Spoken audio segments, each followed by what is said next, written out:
Good day, everyone. Welcome to Monday of the third week of Lent. As we continue our Lenten journey, the church presents us with two connected stories: the healing of Naaman the Syrian and the rejection of Jesus at Nazareth. Though separated by centuries, both passages speak directly to the condition of the human heart. Lent is not simply about increasing religious activities. It's about allowing God to heal our inner weakness, our pride, our sense of entitlement, and our resistance to His will. In the first reading, Naaman is described as a great and a successful commander, yet he was a leper. In one sentence, his strength and vulnerability or weakness stand side by side. This reflects our own lives.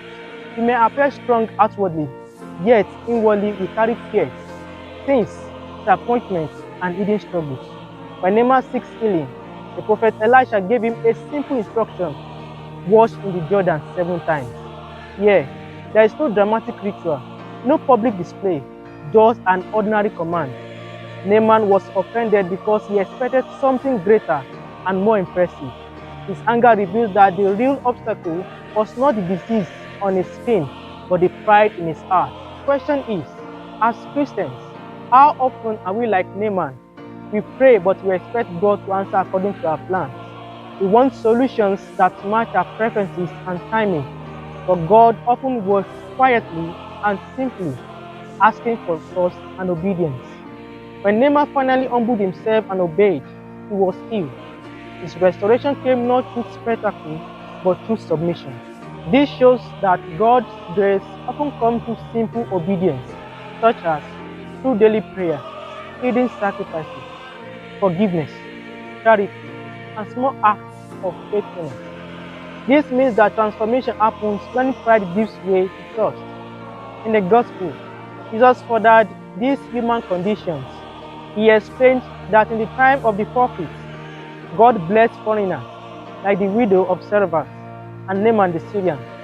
At first, the people listened with admiration, but when they realized the implication of his story, that God's mercy extends beyond their boundaries, they became angry and attempted to drive him out. Here, my dear brothers and sisters, we may ask, what provoked such fury? Jesus at this point challenged their erroneous sense of privilege and security. They assumed that belonging to Israel guaranteed special access to God. Jesus reveals that grace is not controlled by familiarity, ethnicity, or status. It is received through faith and humility. This is another warning for us during Lent. We may be close to holy things, close to the church, the sacrament, or extremely religious in our practices. Yes, still resist through conversion. Being familiar with God is not the same as surrendering to Him. Grace is not inherited by proximity, it is welcomed by humility. Therefore, this Lent invites us to examine ourselves. Are we willing to accept God's way, even when it challenges our expectations? Are we ready to descend into the Jordan of humility, or do we resist when God's mercy stretches beyond our comfort zone? Sometimes our greatest obstacle is not ignorance, but presumption. We think we know how God should act. We believe we deserve certain outcomes, but God's ways are greater than our plans and deeper than our understanding. In journeying through this third week of Lent, may we learn the humility of Naaman rather than the resistance of Nazareth. May this season purify us of pride and self-sufficiency, and may we emerge renewed and ready to serve God's mission with sincerity and faith. Thank you all.